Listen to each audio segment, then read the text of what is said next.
Today is Christmas, and I'm all alone. No family, no obligations, no drama. And honestly, this might be one of the best holidays I've had in a long time. And I'll tell you why. For day 25 of Couch Conversations, let's talk about being alone on Christmas. First of all, if I didn't say it already, Merry Christmas. I am currently in Bangkok, Thailand. I have spent the last few days celebrating my birthday. I had a late night last night, so I slept in today. But for the most part, today has been pretty chill. I did go out today, but I'll tell you more about that in a minute. For now, I just want to acknowledge that I am present and I'm enjoying the moment. I'm feeling content. And even though I'm alone on Christmas, I feel genuinely happy today because I remember in Christmas past how it used to feel stressful. It felt like performative joy. We all associate the holidays with joy and spending time with family and gift giving. But a lot of it just feels like obligations.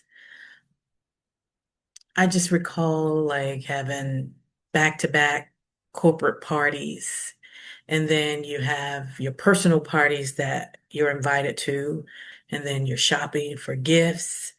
It's just so much activity, and it can be so exhausting and, like I said, performative. Just, I'll be honest, I didn't want to do all of those things, but it's part of our culture and part of the expectations. So you kind of just get in line and do what's expected of you. Not to mention the family expectations, coming home for the holiday, traveling for at least half a day because traffic was horrendous, then arrive at my mom's house, cooking all day or cleaning all day, and just the performative joy in all of the busyness of the holiday. And then on Christmas Day, there's always a feast of food. So you're sitting around eating all day, running around trying to see everybody that you didn't get to see on Christmas Day. And then coming back home and going back to work feeling more tired than when I left. It just wasn't a joyful experience all the time. But this Christmas, it feels different. It feels like a choice, not an obligation. And the joy that I feel in this moment, it feels authentic and not performative. Last night, um, several of my good friends called me. One of them sent a video message and sung happy birthday to me. If you're watching this, Amber, thank you so much. But I loved it. It put such a big smile on my face. My brother, he gives me the best, best birthday cards. And he always, always, always writes a personal note on the blank side. And I tell him all the time, every year, it's one of the best birthday gifts I ever receive. And I keep all of my birthday cards from him. But because I'm in Bangkok this year, I didn't think I would get my traditional birthday gift from my brother, but he still picked me out a birthday card and he still wrote a handwritten note on the blank side. And he took a picture of it and texted it to me. I just thought that was so sweet. I love that little dude. I love him so much. And then my grandson FaceTimed me. He was the first person I spoke with this morning. He called me on video chat and I saw his name pop up on the screen. And because I was also doing something at the same time, I just pushed the button and I said, "Hey, dude." And I wasn't paying attention to what he looked like because I was doing something, but I also didn't want to miss his call. So I just, answered it anyway. And he said, "Happy birthday, Mimi," with, with a little bass in his voice. I stopped what I was doing. I went to grab my phone to look to see who that was saying happy birthday, Mimi. I ain't got but one kid on this earth that calls me Mimi, but he don't sound like that. I looked and it was my baby, the little boy that I call my stinker butt. He got bass in his voice now. I was like, boy, why does your voice sound so deep? Are you sick? What happened? He is growing up. I was like, I've only been gone for 7 months and you're growing up so fast. And he thought that was the funniest thing. I was like, where is your father? I have questions. What is happening to my baby?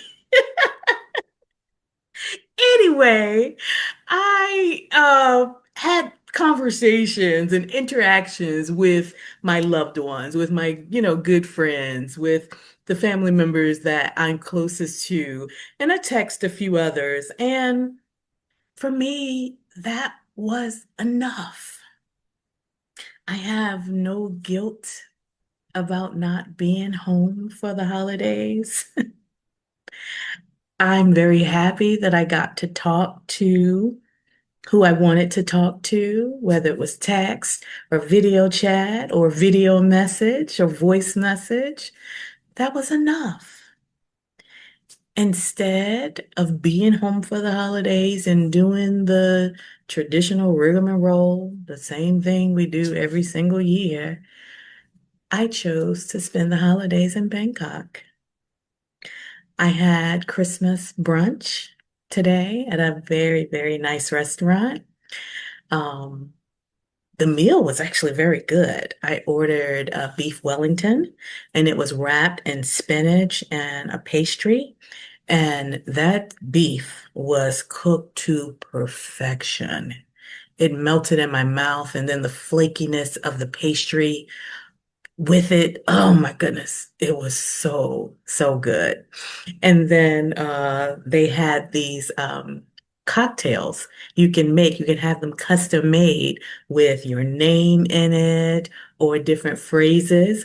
And I had one made that said, "It's my birthday." I have to insert some pictures right here to show you the cocktail. I thought that was so cute. And at the end of the meal, they sung happy birthday to me and they brought out a birthday dessert. I thought that was really cute, very thoughtful. I was not expecting it at all. I was getting ready to pay the check and leave. And I asked for the bill and I noticed the waitress was acting a little flustered. I'm like, I just need the bill. What is wrong with her? And come to find out, they wasn't ready to bring me the bill yet. They wanted to bring me a little dessert with a candle in it so they could sing happy birthday. I just thought that was the sweetest thing. I'll insert that around here somewhere too. But anyway, this year I'm alone, but I designed a holiday that feels good to me. And instead of being home for the holidays, I feel like I'm exactly where I'm supposed to be. So if you are watching this and you're alone on Christmas Day, I want you to know I see you, friend. I see you. Being alone is not the same as being lonely. I have been in a room full of people and felt extremely lonely. And I've also been alone and felt perfectly content, like now. But if you are lonely, I also want you to know that that's valid too. Acknowledge your feelings. It's perfectly okay to feel lonely, especially around the holidays. As you sit with your feelings, I also want to add one more thought for you. Consider if being lonely on Christmas could be an opportunity to reset. And I say that because sometimes we need to be alone to figure out what we really want in life and how we want our lives to look and feel. Consider that, friend. Spending the holidays in one of my favorite countries and curating a luxe birthday week. Started with afternoon tea. On my actual birthday, I had a luxury dinner cruise along the Sapphire River. And then I had Christmas brunch at a fine dining restaurant. It was perfect, and it was my vision for this year. Financial freedom makes that possible.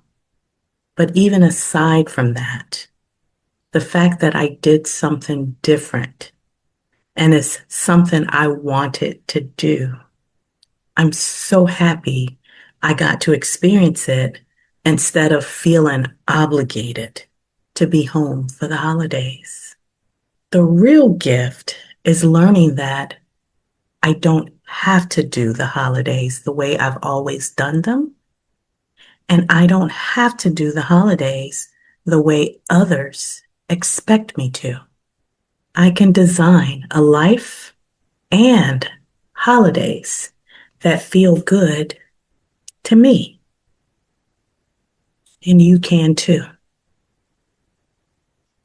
So if you're alone today, I invite you to envision what you actually want. If you had no obligations and no financial restrictions, how would you choose to spend your holiday? Where would you spend it, and what will you do? I want you to know that it's okay to do something different. Couch Conversations, day 25. Alone for the holidays, but not lonely. We will continue these couch conversations every day for the rest of December. Just me and you. All right, friend. I'll call you back tomorrow.